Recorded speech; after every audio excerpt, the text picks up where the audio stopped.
The clone rebellion led by the infamous Rico of Daily Squad had been raging for over 2 years now. What Palpatine once thought of as a small inconvenience had spiraled out of control. Now Rico's brigade had conquered almost 1/3 of the galaxy with the help of the Rebel Alliance. But old and new enemies alike emerged to stand in the way of peace in the galaxy.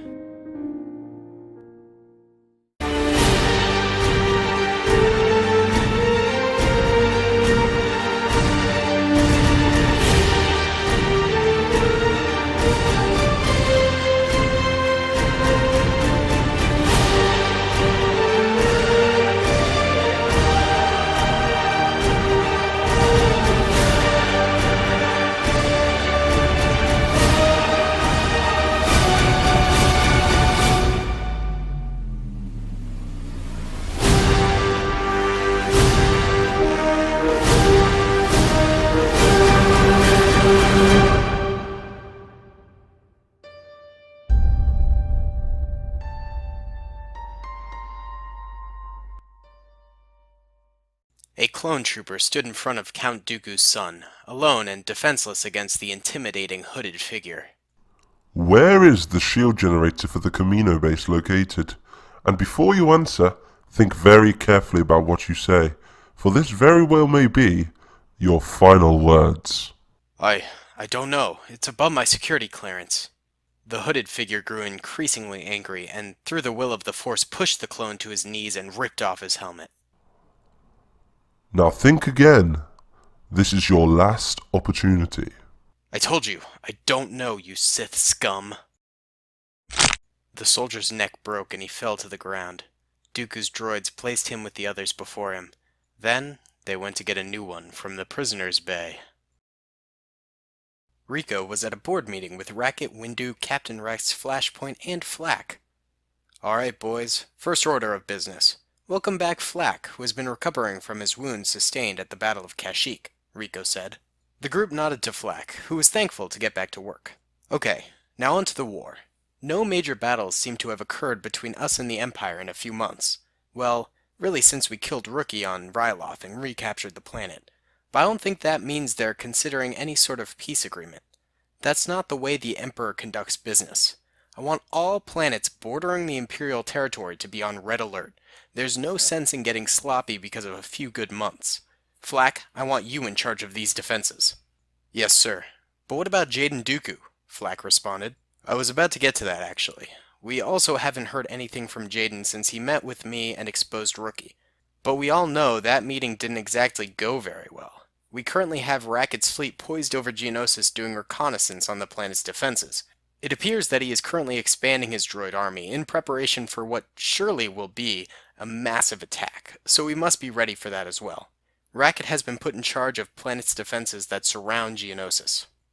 What is our current clone army's numbers and production output on Camino? Mace Windu asked. Flashpoint, who had taken over the duties on Camino, spoke up. Right now Camino is running at full capacity.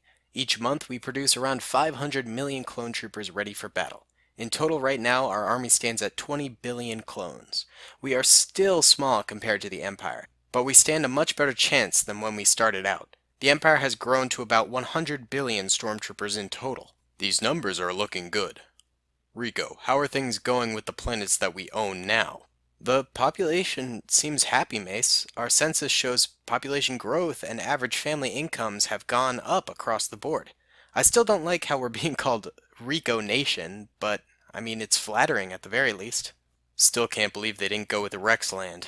That's a dang shame, Rex interjected. Well, that is a shame, but I think this meeting is adjourned. Good work, everyone. Rico called the meeting to a close. Back on Geonosis, Dooku's son had finally gotten the information that he wanted out of the captured clone troopers. He sent a small band of commando droids to a moon circling Camino that held the shield generator for the cloning facility. The droids killed the clones and deactivated the shield generator. Dooku's son deployed a large army of commando droids on Camino's platforms and ordered a raid on the facilities. Flashpoint would have to defend Camino from this sneak attack. What were those that attacked us, Racket? Some sort of super droid? Rico asked from the command center of his cruiser. I don't know, sir, but they were powerful. Too powerful. almost like they shouldn't even exist, they're so powerful. I agree, Racket, this never should have happened. It's a good thing it's clear that Dooku's son only has a limited number of these droids, or else his entire army would be made out of them. That's for sure. I just can't believe Flashpoint is dead. We still haven't received word from his station, and the droids bombed the place before retreating. Suddenly, a hologram flickered to life in front of Rico and Racket. It was a disheveled-looking Flashpoint. Sir, Captain Flashpoint reporting. Flashpoint? You're still alive. Everyone thought you had perished in the battle. Those foolish droids hit the side of my helmet and missed my head, thankfully. When they were bombing the place, I dove into the ocean to escape. Well, we're glad you're still with us, soldier. We're sending reinforcements to Camino right now. Make sure the defenses on other platforms held. Yes, sir, Flashpoint responded. Back on Geonosis, Jaden Dooku was ecstatic. His droids had performed far better than expected.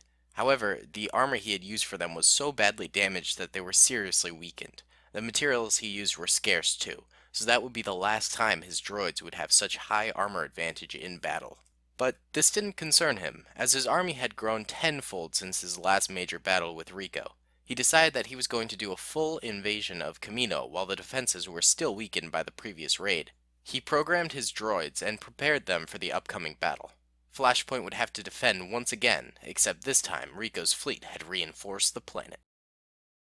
Rico was thoroughly pissed off that Dooku's son had launched a full invasion on Camino. It hit close to home, since, well, it was his home. Not to mention hundreds of thousands of troopers were killed in the process. Rico decided to send Flak, who had been recently guarding the perimeter defenses bordering the Empire, to Geonosis where Dooku's droid factory was situated. He was sent along with the 501st Legion, one of the best in Rico's army. Upon landing on the planet, Flak was immediately greeted by a battalion of droids.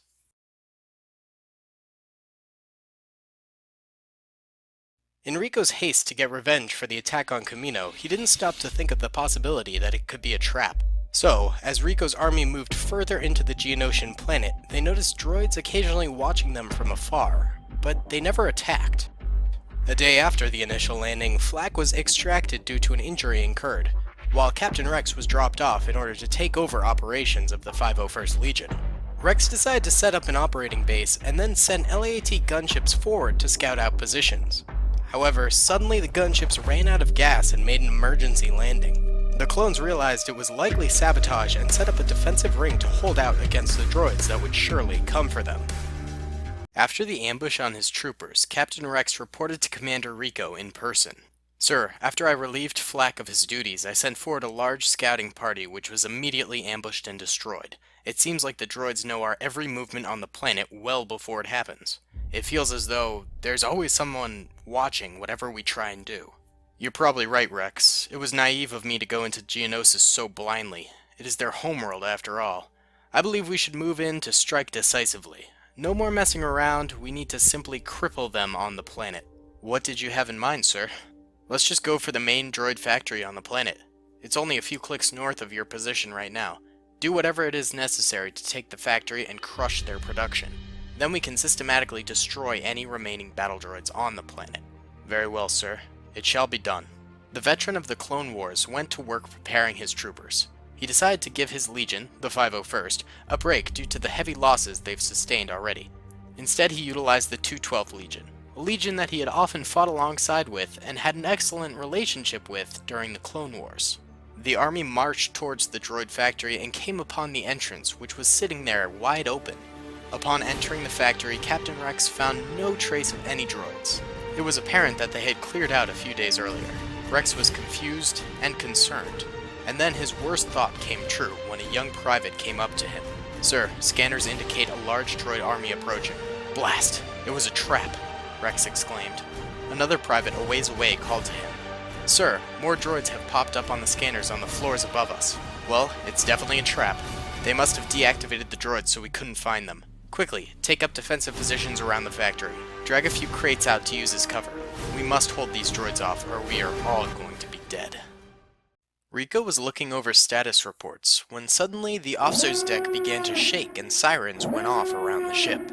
A fleet of old separatist ships were attacking Rico's fleet above the planet of Geonosis. Rico sent out fighters and positioned cruisers into attacking formation to counter the onslaught of droids. The fighting was hard, but Rico believed that his men would be able to prevail in this space battle. He called into Rex, who was on the planet's surface below. Rex, we got trouble up here. What's going on down there? Rico, sir, the droids are marching towards gunships. It seems that Dooku's son wants to try and get off this planet and evacuate his armies. My men and I are positioned to intercept between their armies and the gunships, but they outnumber us, sir. What do we do? Rex, you cannot let them leave this planet. Do whatever it takes. That's an order. Yes, sir. Rico received a hologram from Captain Rex on board his ship. Sir, we're coming aboard your capital ship. Looks like the fleet sustained some damage during the space battle. How's everyone doing? Good to hear from you, Rex. All is okay up here. Our fleet just needs a few days to repair. Glad to see that your mission to intercept Dooku's son was successful. Be sure to bring his remains and lightsaber to me. About that, sir. We captured him. Alive. We found him underneath a pile of droids, barely breathing, grasping for life. Well, this certainly changes things. Put him in my ship's brig. I will join you there shortly. Yes, sir.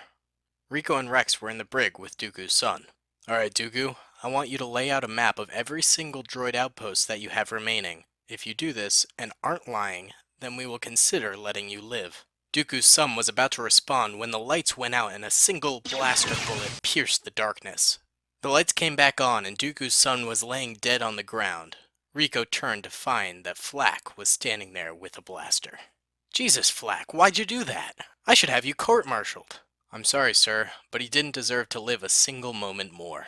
Ugh, Flack, he was our closest opportunity to disabling all the droids for good. Why did you turn out the lights also? Why not just shoot him? I don't know, dramatic effect, I guess. Alright, fair enough. By the way, sir, we received a distress call from someone claiming to be Sev from the Clone Commando Delta Squad. It was staticky and a bad signal, but we think an Imperial invasion force is coming to his position. He only has a few clone troopers with him to defend. Geez, I thought they all died after Order 66. But if anyone could survive, it would be those legends of men. Alright, even if this is fake, I'll go down personally to the planet where the distress beacon was coming from. Rico landed on the planet and saw a group of Imperials preparing for an assault on a small group of clone troopers. He gathered his men and got ready to rescue whoever was remaining. Sev and Rico landed their LAAT that they used to get away from the stormtroopers that had attacked their position on the desert moon on another desert planet. They had run out of fuel and needed a new transport. Sev, my goodness, it's been a while. I'm sorry, Rico. I don't know if we've ever formally met. I have heard of your triumphs, though, and that's why I reached out for aid. Ah, that's right. I met you and the rest of Delta Squad one day by chance on Umbara. I was with a clone in my squad named Mental. I doubt you'd be able to remember us. Oh yes, Mental, I recall. A good clone he is. Regardless, we have to get off this planet immediately so we can find my droid. Your droid? Yes, I didn't manage to take him with us while we escaped. He has the maps to the other members of Delta Squad on it. They're alive too? Sure are, and now they're at the mercy of the Empire with those maps. We've got to find a new ship to get off this planet. It looks like there is an Imperial outpost a ways away. They will have a ship for us, but we'll have to be sneaky and use precise movements to go get it. Let's get to it then. Emperor Palpatine stood in front of Sev's droid, with a bodyguard surrounding him. Take it apart. Get me its information. Palpatine hissed. Yes, sir. Right away, sir. The droid would be scrapped and dismantled to try and recover possible locations of Delta Squad members. Over on Naboo, Rico and Sev landed their stolen Imperial shuttle. They were greeted by Flashpoint once they got out of the shuttle. Are you Sev from Delta Squad? Flashpoint asked nervously. I am indeed. My goodness, it's a pleasure to meet you. I've always followed your career with great admiration. It's truly an honor to meet you, Flashpoint exclaimed excitedly. Oh, and hi Rico. Glad to see you haven't changed, Flashpoint. You're looking good. Glad you've recovered here on Naboo. Thank you, sir. It's been nice to get a break from the action here, but I'm getting antsy. I want to get back into it. Well, we're gonna get you back into it soon. We want you to go to the Rebel Alliance and speak to Bail Organa. We need you to bring the 327th Star Corps with you, and get them to prepare an army as well. Keep them mobile and panning around that part of the galaxy. There is possibly a Delta Squad member out there about to be outed by the Empire. If he surfaces, be ready to get there and defend him. Yes, sir. I will get to it right away. Very good, Flashpoint. Stay safe. Oh, and sir, thank you for killing Dooku's son for me. Don't thank me, Flashpoint. Thank Flack. Rico and Sev then went to Racket. As Rico's trusted number 2, he often went to him for advice on situations. Racket, I trust you got the preliminary briefing on the situation that we sent forward? Yes, sir. So Sev, you don't recall any of Delta Squad's locations that were inside that droid? No, I'm afraid not. I wiped my memory so that if I were captured I couldn't spill anything. In fact, I don't even know if it's just Delta Squad that's on that list. There could be more. I see. Well, I would suggest you go and talk to Mace Windu. Perhaps he can see something. Smart idea. I believe he is training a youngling on Shola right now. Let's go there. Racket, continue to patrol the perimeter between our lands and the Empire's. Sev and Rico went to Shola and found Windu deep in thought. Mace, it's been a while. Last time we talked was the board meeting months ago. Yes, Rico, but I have been watching your progress. Trust me, if I had something to say about the way things had been going, I would have found you. Thanks, Mace, and I believe you know Sev. Yes. How are you, soldier? We've met a few times, if I recall. Indeed. I'm well, Master Windu. So, I sense that you came to me for information about the location of Delta Squad. I have meditated on this all throughout the morning. I cannot tell you what the droid knows, but I had a premonition that Commander Cody was moving a large assault force to Paulus. I believe you will find one of your men there. Thank you, Mace. Sev, let's get going to Paulus. Hopefully we're not too late.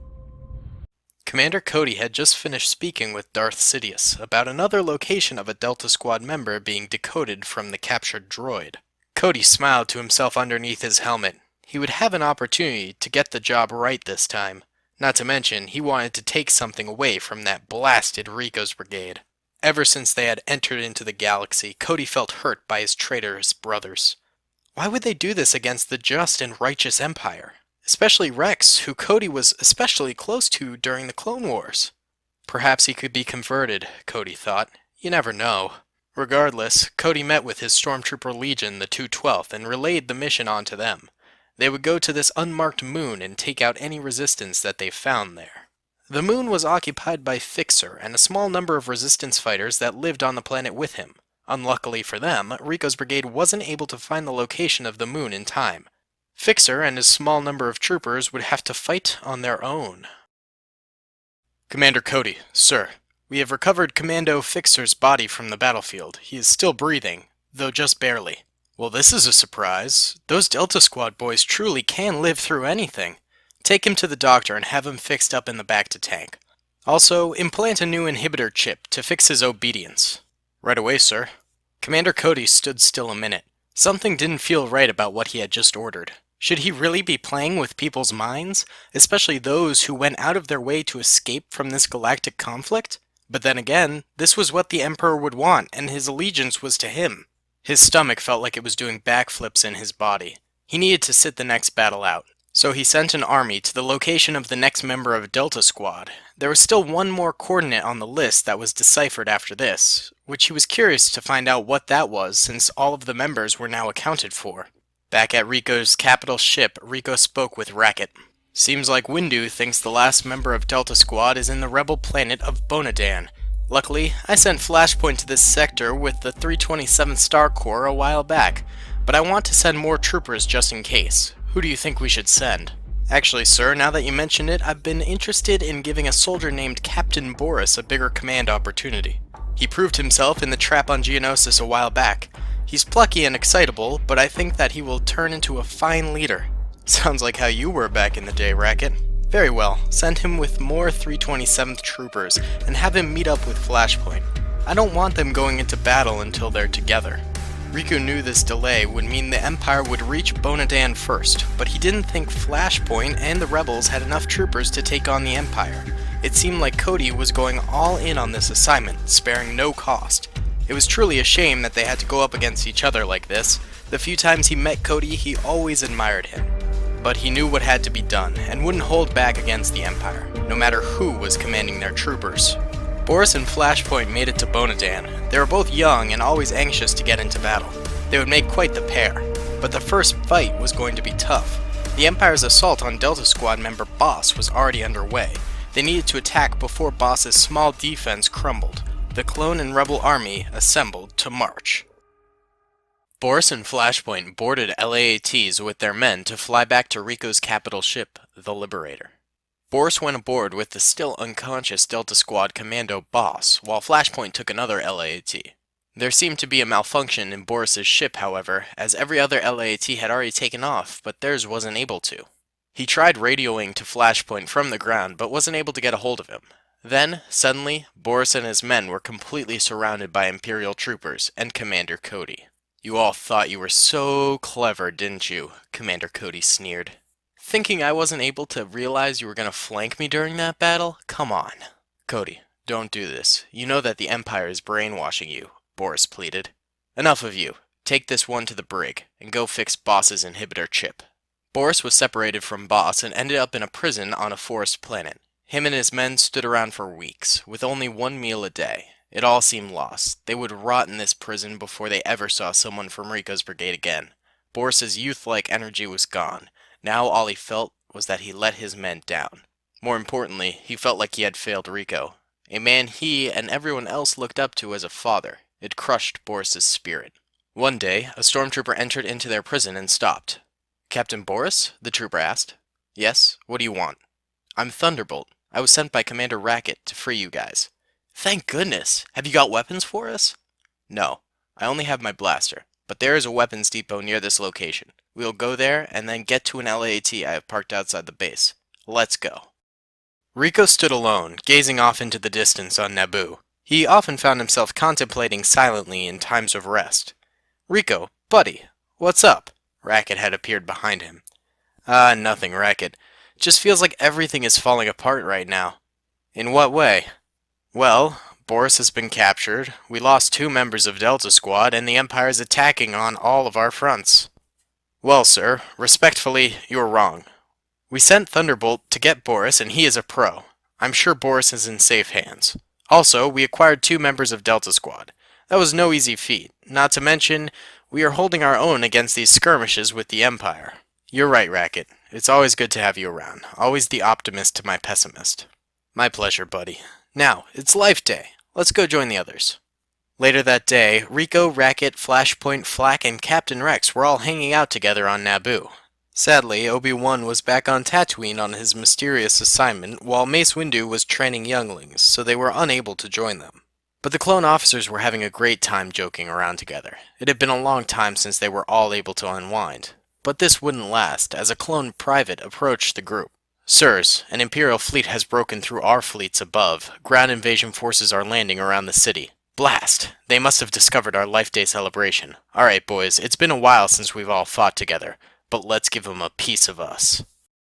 Fire went down the clone lines on Naboo as Rico's brigade managed to get rid of the remaining stormtroopers from the inner city. The Imperials decided to abandon the planet, realizing that fighting was futile, but they decided to leave an army of recommissioned droids behind. LAAT gunships full of troopers were brought in just in time for an attack by this droid army. Rico ordered Flashpoint to hold out from the oncoming attack, and once it was over, he was to launch an assault with troopers on the Imperial droid's own defensive entrenched lines.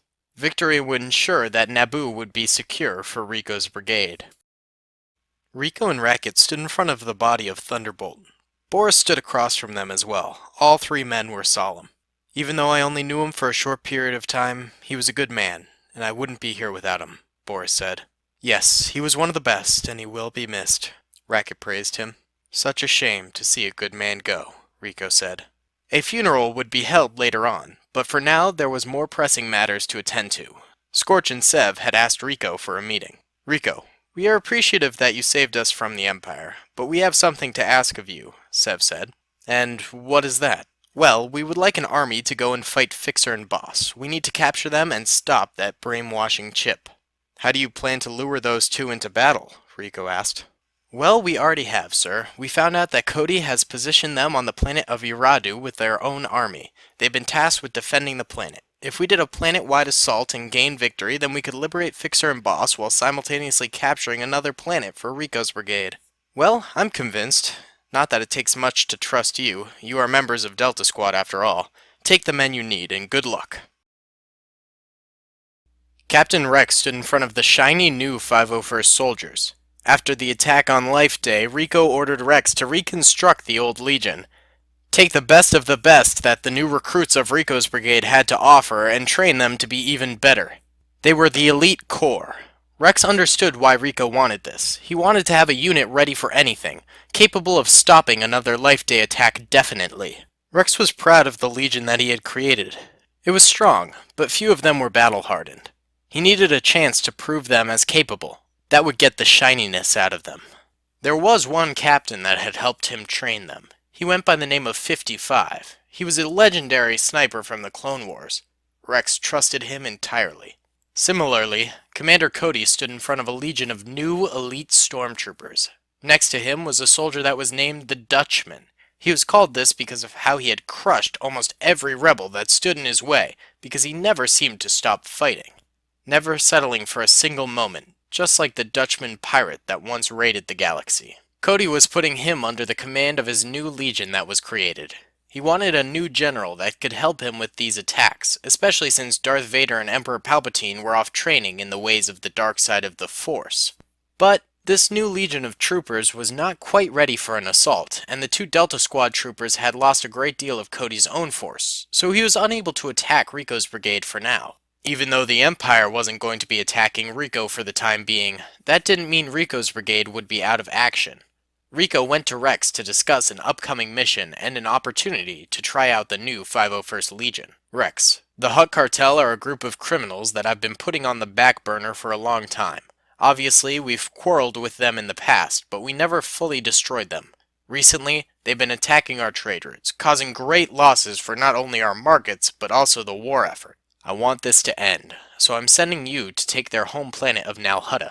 But let it be known that there are rumors the Mandalorian Death Watch have armies on the planet, so be careful. Yes, sir. I guarantee the new 501st is up for the job, Rex responded.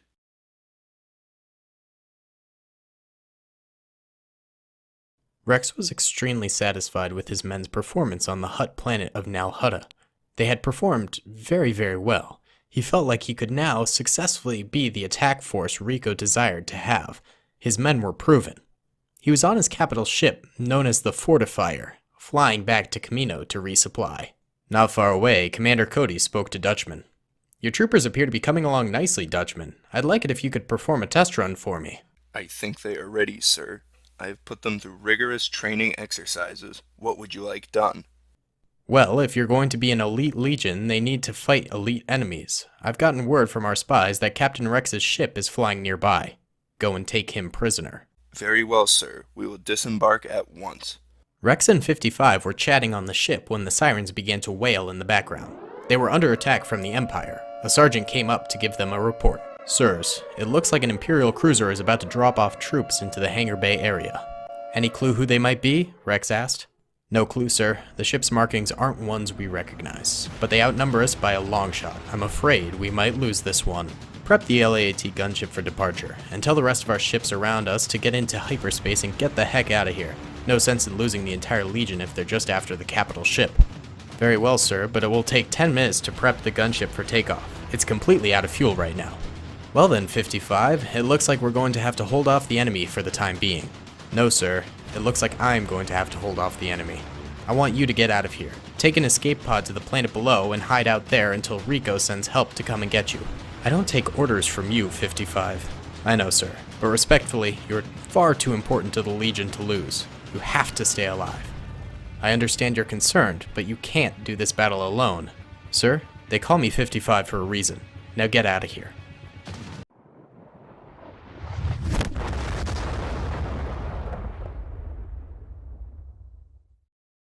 Captain Rex stood outside of the escape pod that had shuttled him down to a planet's surface just a while before. His locator told him it was Kuat. That meant Imperial territory. He would have to be careful. He started by building a small fire to keep himself warm. He worried that it could be a while before he was found, but the stars above him were rather comforting. He knew that somewhere above him, his clone brothers were up there searching for him. Back in Rico's office on Naboo, Rico spoke with a 501st Legion sergeant about their current situation after the recent battle. So, after the battle ended and Captain 55 was brought on board the LAAT gunship, we managed to make it back to the base. The capital ship was long lost, and 55 is still unconscious from his head wound. Worst of all, Captain Rex is still missing in action as well. His comlink says he's somewhere on the planet of Kuat, but his exact coordinates are not appearing. Thank you for the briefing, Sergeant. I'm honestly surprised any of you made it out of there alive. Quick thinking from Rex in 55 clearly saved the day from complete ruin. It's a good thing that the core of the 501st Legion wasn't lost in the battle, or else it would set us back tremendously. Now please go and find Commander Racket and bring him to me. I have some things I must discuss. Right away, sir. Rico waited, staring outside the window of his office. He felt like something had shifted in the space around him.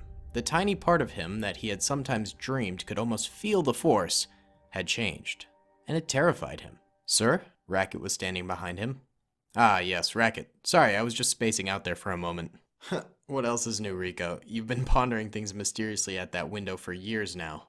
Ah, yeah. Well, it helps. Now, have you been given the latest status report? Yes, I was briefed earlier. Do we have an active plan, though? Well, it turns out I've actually got an old acquaintance who lives on Kuwait. He's a bit of a scoundrel, but if anyone knows about an escape pod crash landing there, it would be him. Now, I have another assignment for you, though. The whole war cannot stop just because Rex is missing, no matter how much I'd like it to. I need you to establish a network of spies in the Empire. I know we've dabbled a bit in spying earlier, but I think information is key. Knowledge wins wars. Very well, sir. But do you mind if I use Flashpoint to help me out? Ah, sure. He needs to get back into the field anyway. He's been driving me mad on the ship. He hasn't done anything since his victory on Naboo. Later that day, Rico went to a meeting point in a small village where he was to find his informant. The man was a smuggler by the name of Apollo. He hadn't shown for some time, but then a man in Mandalorian armor walked up to Rico. Apollo? Is that you in that ridiculous getup? Rico! It's been a while. When's the last time we met up? Well, at least since you stole from the Republic's armory in the Ryloth campaign. I didn't remember you having such a fondness for Mandalorians, though. Ah, yes. Well, as you know, I made some money double dealing to multiple Mandalorian tribes, and once they figured that out, I was on the most wanted list for both sides. So the next poor fellow who approached me for prize money wasn't quite quick enough on the draw. After that, I grabbed his armor and suddenly Mandalorian stopped suspecting me. Yeah, funny how that works, Rico said, amused by this old renegade's stories.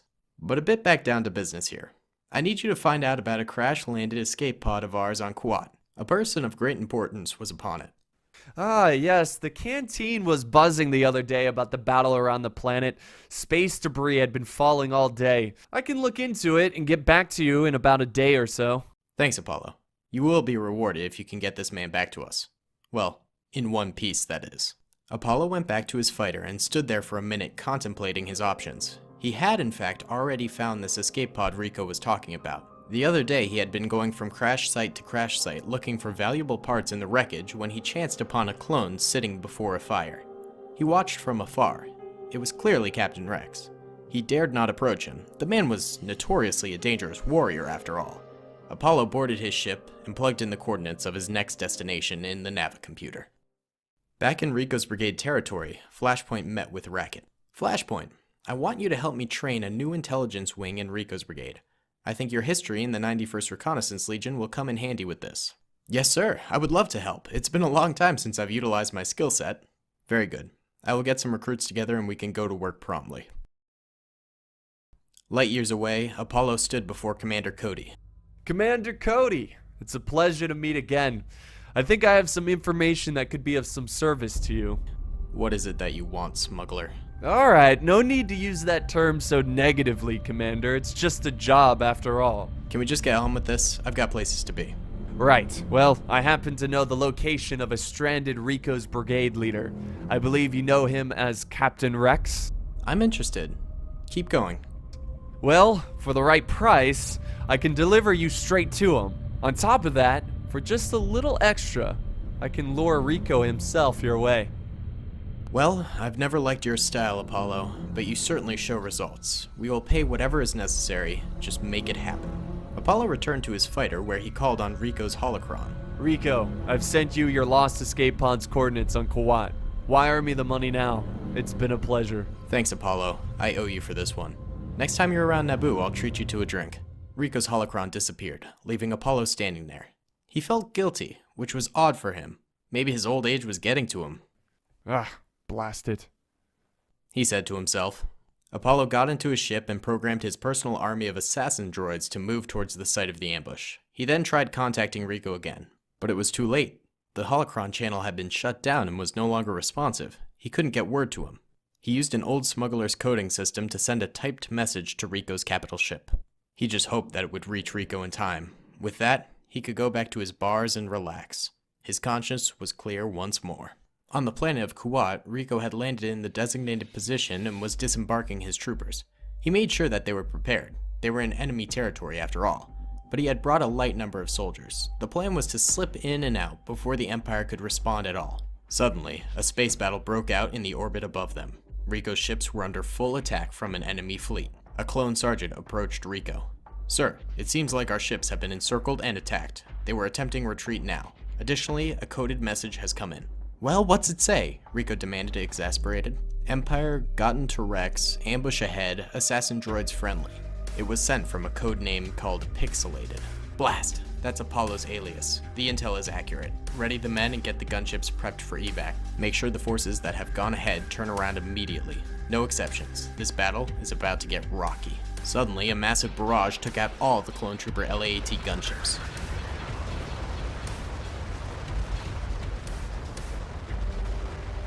There would be no turning back. Flashpoint stood at attention in the doorway of an Imperial office. His stormtrooper armor was stiff and non-flexible. He much preferred his old clone trooper armor. An officer walked past him. Flashpoint recognized him as the Dutchman. The Dutchman stood before another lower-ranking officer. Captain Stevenson, how is the prisoner? "He is fine, sir. I've sent him with a large guard to Commander Cody's headquarters. He should be arriving there shortly." Very well done. I imagine a promotion will be in your near future. Now there is still the matter of Rico. He remains on the planet Kuwait for the time being, blockaded. I don't want him leaving there anytime soon. The vehicle factory on the planet has only just finished construction, so we need at least a day or two to produce enough tanks to launch an assault on him and his troopers. "Yes, sir. I will ensure that the planet is completely blockaded. We can put an end to this pesky war soon." That we can, son. That we can. Flashpoint was finished with his guard shift a few hours later. He called for Racket's holocron in privacy. "Racket, they're going to blockade Rico into the planet. You have to evac him now." "We can't do that. If we land more ships, they'll simply blow them sky high like they did to Rico's ships." "What can we do then, sir?" "Nothing for now. You sit tight and keep gathering intelligence. The rest of our operatives are continuing as well, so you're not alone out there. Just remember the code. My land speeder at home needs a jump. Good luck, my friend. I'll be in touch." Racket went to check in on 55. Boris had arrived before him. "Still knocked out?" Racket asked. "Yeah, the droids think he will make a full recovery though. It'll just take a bit of time." "Good, good. Now, Boris, I've gotten reports from the rebels that their intelligence is saying the Imperials are preparing for an attack on their base on Yavin 4. I want to keep good standings with them, so I'm sending you with a few forces to bolster their ranks. Should be a simple enough mission." "Great, sir. I'm itching to get back out there." "Best of luck, son. Flack's fleet will be nearby at Camino to make sure no attacks are made there, so he may be able to support with a few troops." Boris set up his clone troopers and the Rebel Alliance on Yavin 4. The Imperials would be coming soon. But then, from a distance, a figure loomed. It was Darth Vader, with his dreaded 501st Stormtrooper Legion. This battle would be far more difficult than Boris or Racket ever expected.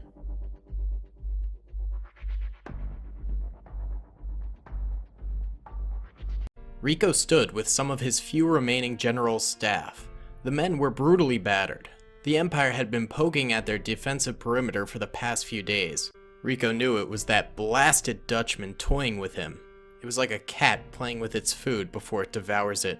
Rico was enraged, but he knew the longer he played along, the longer his men would also be alive. "All right, troopers," Rico addressed the men. "I'm not going to sugarcoat it. We're running out of supplies, munitions, and everything in between. I'm open to any kind of suggestions you've got." Sir, I was thinking, if we could make it back to the previous battlefield where we initially landed and repaired those broken assassin droids that Apollo had deployed, then we could double our numbers. We wouldn't need to contribute a ton of soldiers. At most, a squad of men could do it efficiently.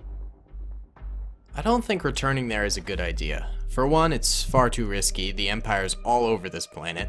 There's no saying that any of the men on this mission would return alive, and we can't afford to spare really anyone right now. Not to mention those droids have been sitting there for days. There's no promising that they actually still work. It was a good suggestion, Lieutenant Giles, but I just don't see it happening. Any other suggestions? The men awkwardly stood there. Nobody was able to figure a way out of this situation. Very well, Rico said. I honestly don't have anything either. Sit tight, lads, and let's hope that Racket figures out a way to rescue us. Later that night, Lieutenant Giles stood with his longtime friend, Buffy. So, what do you think the General's gonna do, Giles? Buffy asked. He hadn't been in the meeting. I don't know. I respect Rico completely, but I think there's been so much trauma lately that he is terrified to take risk and cause more of it. Well, there isn't much we can do but wait for orders. That's one way to think about it. Or, we could go out and get those assassin droids working again. You're an engineer after all. We'd be heroes when we come back. That's if we come back, Giles. If. Not to mention, if we fail, we will be labeled as traitors. We would come back both. We'd just need a squad, and I think I know 8 other men I could convince to help us. I don't think you're in the right mind, Giles. Have you been eating those month-old rations again? Oh, shut it, Buff. We're doing this tonight. Gear up. I'll get the men ready. Don't let anyone else know what you're doing. The squad members had all met up. Giles decided to give a speech that he had planned in his head. Everyone, thank you for partaking in this mission tonight. You should all know the risk associated with failure, but don't worry, failure isn't an option, so therefore it won't happen. Not with all of us together, for together we accept risks that nobody else will bother to possess. Some may label that as traitorous, but we know in our minds that it's treachery, for the right reasons. So let's wear the title proudly. We are the Traitor Squad. Now let's move out.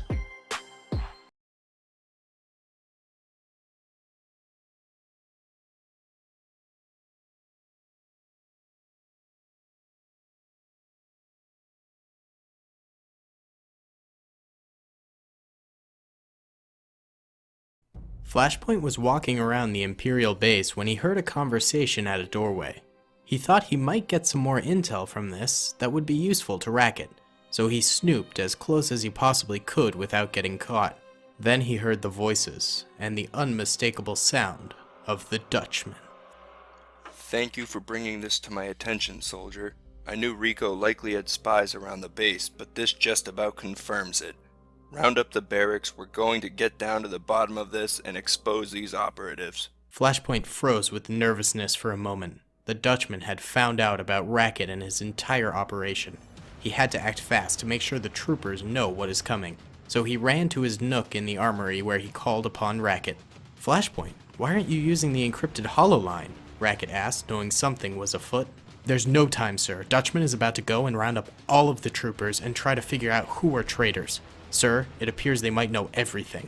This is bad. I'll send the warning signal to all the troopers' comms right now so they can blast their way out of there if need be. Now get the heck out of there, Flashpoint. I'll send Flak with an LAT gunship that will be at the rendezvous point outside the military complex. Sir, there's something else I need to tell you. I saw Mental, sir. Or, well, I think I saw someone in his armor at the very least.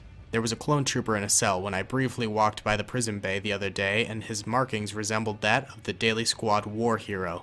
I wanted to confirm before I came to you with this information, but I wasn't able to. But my gut tells me that was Mental, and he is alive. The Dutchman has been holding him prisoner for years. Back in another room, a soldier spoke urgently to Dutchman. Sir, an unauthorized call has been made to the part of the galaxy that Ricos Brigade is in control of.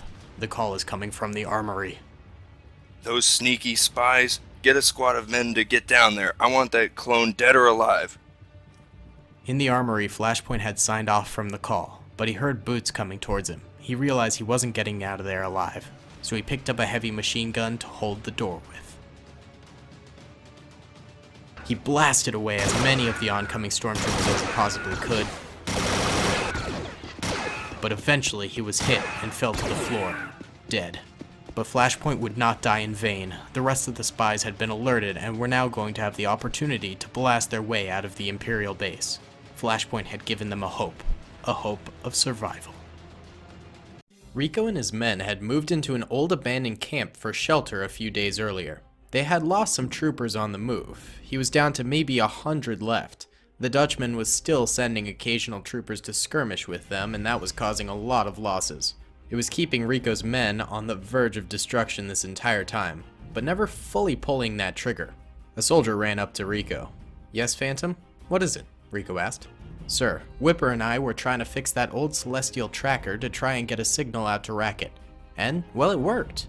At first we were only able to do coded signals using flashing lights. It was rudimentary, but Racket's engineers eventually got us set up and working with audio. You can now go and speak with Racket if you like." "Awesome work, Phantom. This news is phenomenal. You and Whipper get some rest. You've earned it." Rico got the machine started up. "Racket, are you there?" he asked. A voice came through the machine. "Rico? Hello?" "Yeah, Racket, it's me." "Oh, man, it's so good to hear your voice, sir." "It's good to hear from you too, buddy. How are things going in the galaxy since I've been gone?" I have some bad news for you, Rico. I don't know the best way to say this, so I'm just gonna say it. Boris died while defending a rebel base, and Flashpoint was killed while undercover in Dutchman's base on Dantooine. They both died heroes, sir. They were fighting for what they believed in, and saved others from the same fate. Sir, are you still there? Yeah, I'm here, Racket. Boris and Flashpoint. Boris was so young and optimistic. He had so much promise. And Flashpoint, he kept the troopers going when they were at that lowest. He was energy. And the raw talent between the two of them. They could have taken on a legion of stormtroopers on their own. Man, I can't believe they're gone. Rico was heartbroken. His helmet began to fog up a bit on the inside, and he was holding back tears. Boris was like a son to him, and Flashpoint, a younger brother. He hadn't felt this much pain since the death of Daily Squad. What about the funerals? Have they happened yet? Boris's body was smuggled off Yavin 4 after the battle in the middle of the night, when one of our spies had a chance to retrieve it. As for Flashpoint, we requested the Empire send us the bodies of our agents as a courtesy, but the Dutchman refused. He said they were scum who didn't deserve a proper funeral. That absolute piece of garbage! Racket, you send 55 and the 501st Elite Legion to the planet's surface right now. You wipe out that Empire base if you have to. Just retrieve Flashpoint's body. He deserves the largest funeral we've got. He deserves to go out a hero. And if you get a chance, wipe that smile off that scumbag Dutchman's face. Sir, 55 has been preparing a mission to come and retrieve you on Kuat. What will we do about your situation instead? Get Flak on the microphone, Racket. I've been scheming away off this cursed rock. In the meantime, you get 55 onto Dantooine. I want Flashpoint avenged. When the newly recovered 55's 501st Elite Legion fleet came into orbit on Dantooine, the cowardly Dutchman scampered away, leaving his own elite Dutchman's corps to defend. Rico stood at the communication device that Phantom and Whipper had rigged up earlier that day. He had just finished talking to Racket, who went to get Flak for Rico to give orders to. This left Rico standing there alone. His seething wave of anger over the death and desecration of Boris and Flashpoint had gone away slightly. After he took action sending 55 out to recover Flashpoint's body, he felt this exhausting wave of sadness come over him. He felt like going and laying down in his sleeping bag and just passing out for the next 24 hours, leaving all responsibilities behind and completely forgetting about the war. "Rico," a voice called from next to him. Rico turned to see a translucent clone trooper standing there. Sarge? Is that you?" Rico thought his mind was betraying him. Perhaps he was going insane after all this pressure, but his eyes were telling him that he was seeing his old mentor from Daily Squad during the Clone Wars. "Yes, Rico, it is me. But you died." "Still dead, buddy. I mean, I'm literally a ghost. Are you still this dense?" "Hey, I'm not the one who misspelled the word daily when writing down the squad's name. Jeez, you always have to bring this up. That was one time. I was tired. You know what?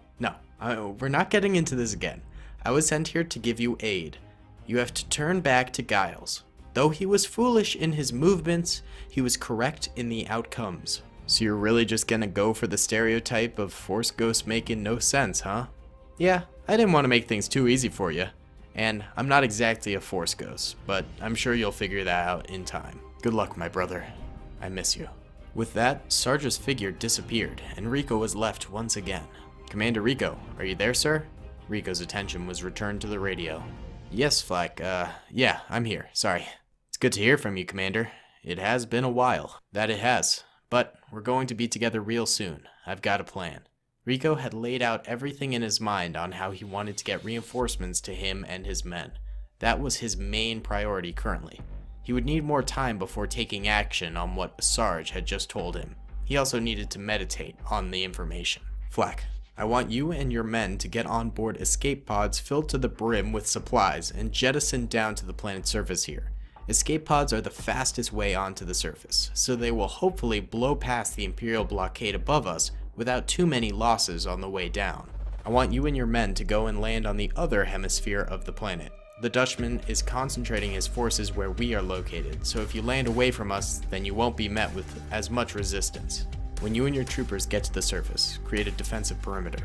I can almost guarantee the Empire will send forces to attack you immediately. Roger that, sir. And Flack, use the 65th Legion for this. They're well-trained troopers and are rested from the Battle of Naboo.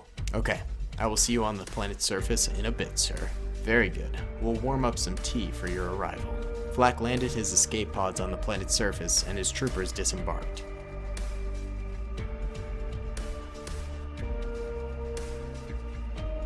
Sure enough, an Imperial force went to investigate what had occurred.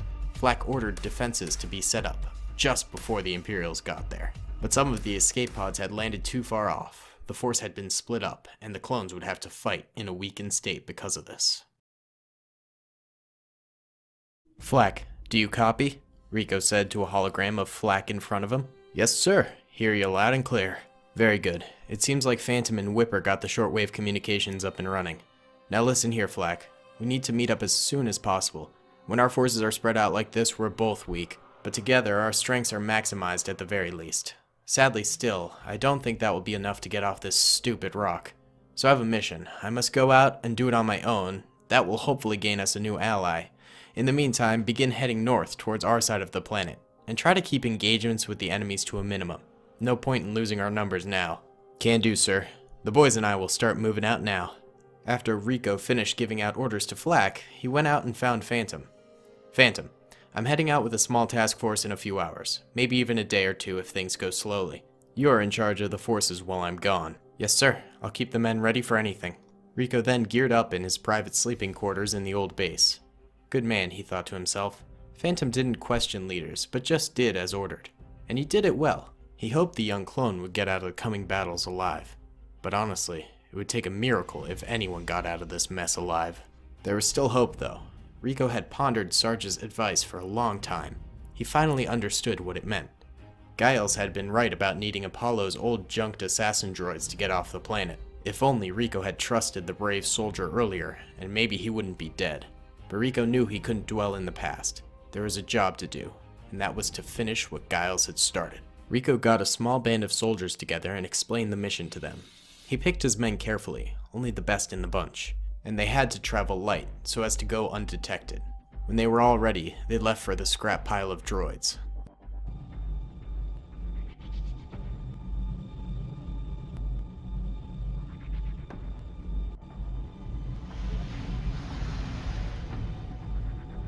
The small group traveled for a few hours and eventually came to where the droid should have been, but there was nothing. No sign of even a battle taking place there. Hey sir, one of the task force members spoke up. It's likely after the Empire picked up and left this region that local scavengers came in and cleared out anything of value. Ah, you're probably right, Clocker. Let's go find the nearest town and do a little poking around.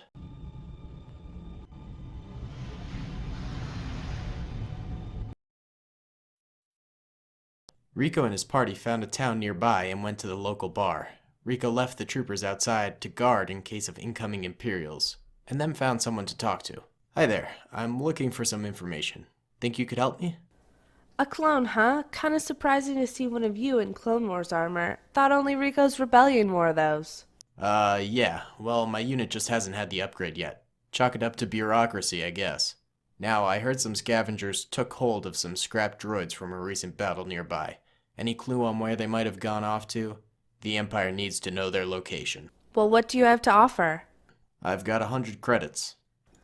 Credits are useless to me. We're more in the bartering business around here. Now, that shiny blaster you got there, looks well kept. Bertha's been with me a long time. She can be with you no longer. General? Rico walked out of the bar. Find what you need, boss? Clocker asked. Yep. What'd it cost? Everything. Inside the bar, a local talked to the woman. Sandra, you know that guy's wearing Rico himself's armor, right? Don't care. Flags don't matter in profiteering. If I were you, I'd get on the phone with the Empire and call it in. Guy's got a heck of a bounty on his head. She responded. Outside, Rico and his troopers stood there shocked. Where's the speeder, Clocker? It was right here, sir, I swear. I told you guys to roll up the windows and lock it. We're in a bad neighborhood. Yeah, but Winston started going on about Rancor joust and distracted us from the mission. Hey, wait a minute. I don't want to hear it, Rico said before Winston could interject. Get Phantom on comms now. Call in for another speeder pickup. Meanwhile, at the Imperial base on the planet, Dutchman spoke to a soldier who had come up to him. Sir, we've had a report that Rico is in Termar village with just a few soldiers. I thought we had eyes on his encampment this whole time. Lousy good-for-nothing soldiers must have been sleeping on the watch. Send men to the village now. Don't let him get away. He's trying to escape the planet, and we can't have that.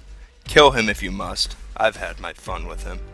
Back at the village, Rico and the troopers were chatting, waiting for their ride, when looming overhead came a large Star Destroyer in orbit directly above them. I think we'd better get inside and take cover, Rico said. The men ran inside. Not a moment later, laser fire came down onto the village.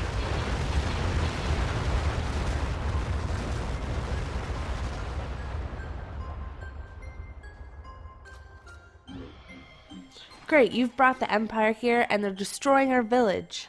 Listen, an artillery strike is only half of it. The stormtroopers will be here soon. You all have to help us fight them off. We're not risking our lives for you to live.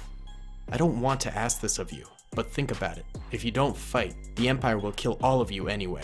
They don't care about civilians. And you all aren't even that. Alright, you've made your point. There's no time to argue. Everyone gather your weapons and blockade the village. Let's hold out.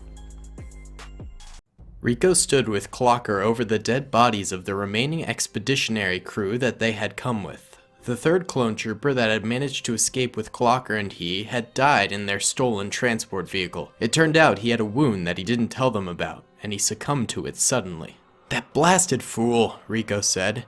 If he had just told us he was wounded, we could have fixed him up. Maybe he didn't want to slow us down, sir. Or he knew nothing could have been done. All in all, he made his decision. Aye, that he did. He's with the rest of our brothers now. All three of them are hopefully somewhere much better than here. After the bodies were buried, Rico and Clocker traveled to the location Sandra had told them that they would find the assassin droids. They came to a gate, where a man stood in front of a droid inspecting it. Hello, sir. We were hoping to buy some of these assassin droids from you, Rico called out to the man. Well, they are for sale. How many do you want? The whole lot of them, Clocker hollered back. That can be arranged, but they sure will cost you a pretty penny.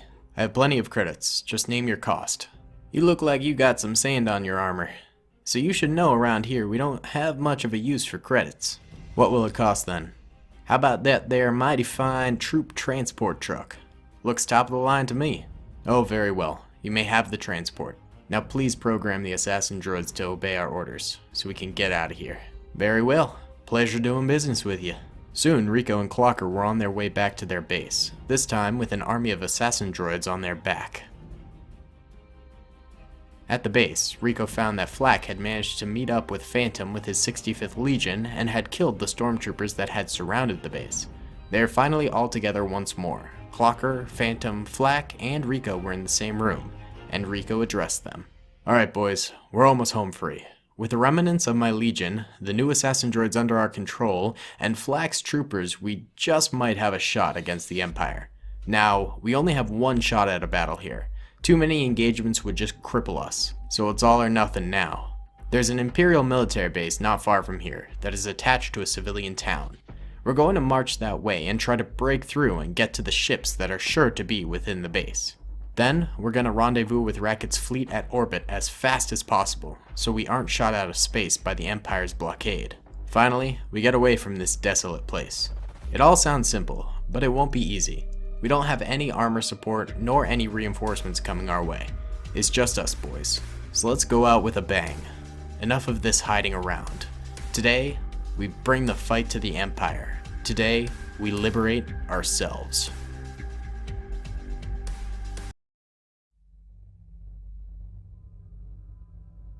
The Dutchman walked down bare, open corridors to his meeting with Commander Cody. He was fearful of the wrath that may be present in the commander, but he had no other choice but to go. To run would mean his sure demise, but to face his fears meant the slightest of possibilities of living. Dutchman came to the outside of the room where Cody was. Sir, you called for me? Yes, Dutchman. Come on in. I'm sure that you are aware why I called you in here, correct? I'd imagine it was because of my recent failure. Failure? Ha! More like disastrous series of events. First, you let Commander 55 and this so-called new 501st Legion take over our military base on Dantooine. Then, you lose sight of where Rico was because you couldn't just kill him. You had to play games with him. And in doing so, he got away and wiped out a large portion of your brand new, fully funded Stormtrooper Legion. Failure is an understatement. Yes, sir. I understand the folly of my ways, but what are your intentions for me? Well, you're a lucky one, Dutchman.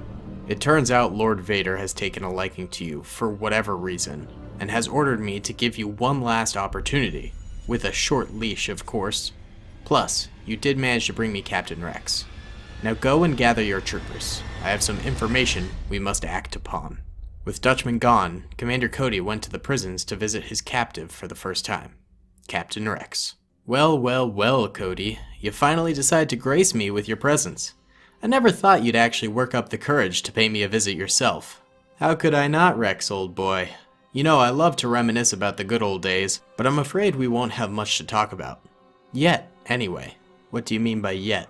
Well, I've gotten word from an informant of mine that your friends over at Ricos Brigade are going to be sending over Delta Squad to try and rescue you from here. How nice of them, right? Of course, I won't be able to let that happen. Cody, you know you're on the wrong side of history, right? You can still join the side of good and justice. Just let Delta Squad through and come back to Ricos Brigade with me. I can talk to Rico. He'll let you make amends. He's a good soldier and a better leader. You'll be part of something worth fighting for again. That was cute, Rex. Have you been practicing that little speech? I have to give it a 7 out of 10, though. It didn't quite have the emotional punch I think you were just looking for. Why are you like this now, Cody? You used to be the most level-headed of all of us. Don't you see, Rex? I still am. But you and your little band of misfits refuse to accept that the Jedi are not the ones to fight for. They betrayed the Republic and tried to control everything themselves. I could never support such tyrants. Cody, you must understand the irony here. They're manipulating your thoughts and filling your head with nothing but rumors and false war cries to get you on their side. Don't you remember a thought change after Order 66? I've had enough of this conversation, Rex. I will come back to see you when my expected guests have arrived. I'm not sure if they'll be dead or alive, but they will keep you plenty of company regardless. I'm sure of it.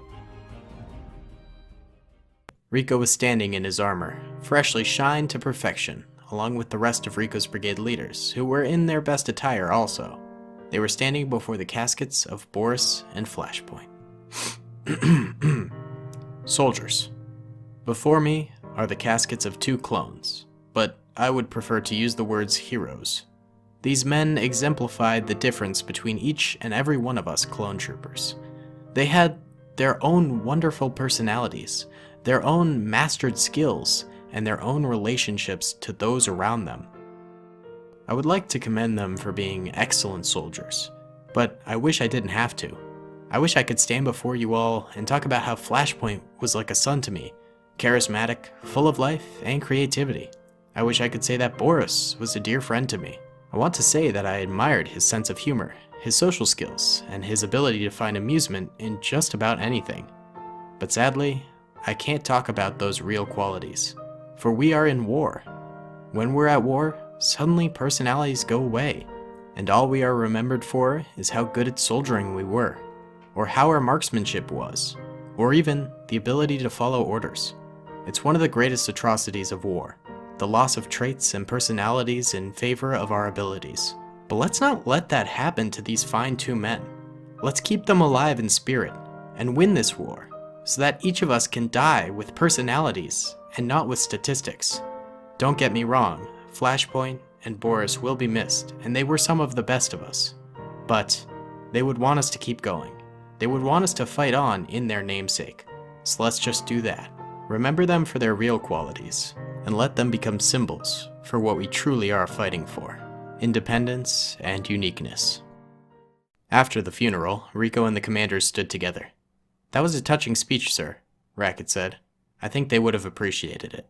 "I hope so, and we'll each take our time to grieve tonight. But right now, I need our minds back on the war, I'm afraid to say." "It's quite all right, sir. Flashpoint and Boris wouldn't want us moping around all day," Flack said, trying to reassure Rico. "Thanks, Flack," Rico said appreciatively. "Now, I would first like to welcome Clocker and Phantom as newly promoted captains. They served me well on Kuat, and will make good additions to the little think tank that we have assembled here. Okay, with that, Racket, have Delta Squad moved out yet?" I believe so, sir. They should have left about an hour ago. They've geared up and taken an LAAT to the suspected location of Captain Rex, and, well, hopefully Mental as well, as I've informed you. Yes, well, we can only hope for a two womp rat, one stone situation here. That is, if Mental hasn't been completely brainwashed by Cody yet. I still can't believe that Flashpoint saw him. I can't either. After all these years, Mental is still alive? That's crazy. Flashpoint was relatively sure of it, too. Good, good. Then there is hope for my long-lost friend. Yes, sir. And Captain 55 is ready to launch the ground assault on Kuat and take over the planet for good from the Empire. He says the 501st Legion is just waiting your orders. Excellent, Racket. You've handled things exceptionally well in my absence. Order 55 to launch the attack. I want the planet taken as quickly as possible, so that the Dutchmen cannot send reinforcements there in time. Actually, sir, it's rather strange. The Dutchmen's elite troopers have pulled out from the planet. They were replaced by a standard garrison not too long ago. That is strange. But I suppose with Flack and I off the planet, there wouldn't really be a reason to keep such elite units there. So I suppose it is okay. Just keep an eye on things. Now, Clocker and Phantom, I wanted to tell you this in a more formal way, but sadly I'm busy with more logistics to catch up on after this, so I hope you don't mind the informality. From now on, you two will be co-leading a legion of soldiers. They are still in the process of training, so you will be in charge of overseeing them through that. But after that, you'll be leading them straight into battle. Thank you, sir. Yeah, thank you, sir, the two of them said. Okay, now that is the end of the business that I have for us all. I must go and work on some of the other stuff for the current state of the nation, and, well, figure out all the stuff I missed as well. You're all dismissed. Delta Squad grouped up outside of their LAAT gunship. Alright, boys, it's been a while since we've been in the thick of it together, but I imagine it'll be just like driving a speeder again, Boss said. Don't worry, sir, we've got this, Sev said cockily.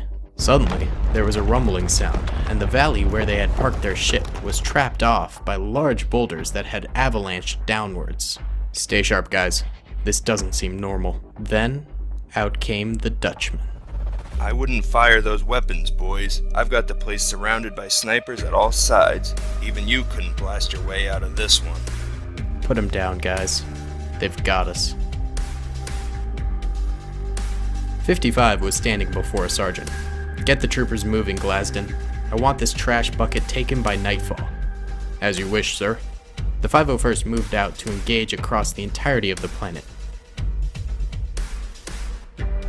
55 himself would oversee the retaking of the military base Rico had escaped from prior. Hopefully, there would be some prisoners they could rescue.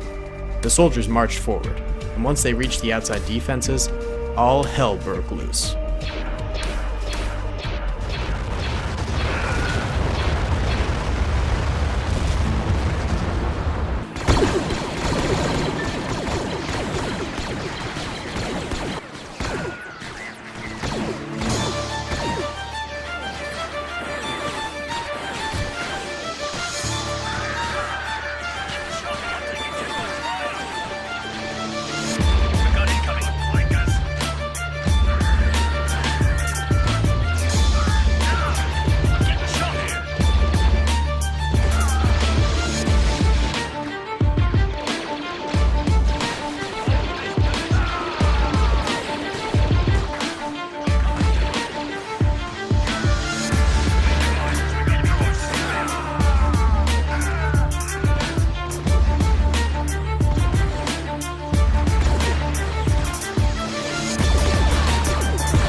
The dust settled on the battlefield about an hour later, and 55 walked amongst the dead. Another soldier walked up to him. "Sir, we've rescued the prisoners and sent them to the medical triage. One of them was asking about Captain Phantom to see if he was still alive. Apparently he's his friend named Whipper. He was fixing up a droid that he called Eugene in his prison cell." "Huh, very interesting. I'll inform Captain Phantom. I'm sure that he will be very interested, Sergeant. Why don't you finish cleaning up this base and get the tech working again? You've done well here. The rest of the planet is also falling to us very easily. At this rate, we will hold the planet in no time. I'm going to report in to Commander Rico." Captain Rex was in his prison cell, and Commander Cody walked up to him once again. "Well, well, well, Rex. Your friends in Delta Squad are mine now. Their inhibitor chips are being corrected as we speak. Soon, they will be fighting for the right side once more. You truly sicken me, Cody. Consider any respect I had for you gone completely.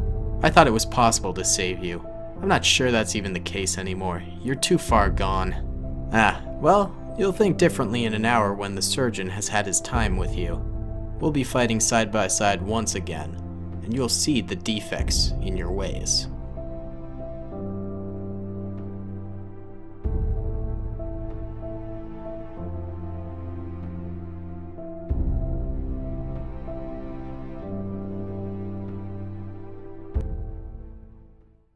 "Master Windu, you called for me?" "Yes, my Padawan. I sense the turning tides in the war.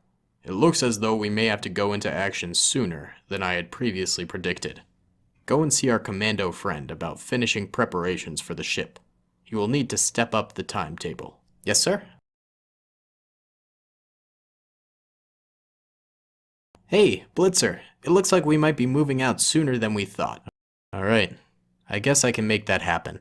Help me out with some of these repairs."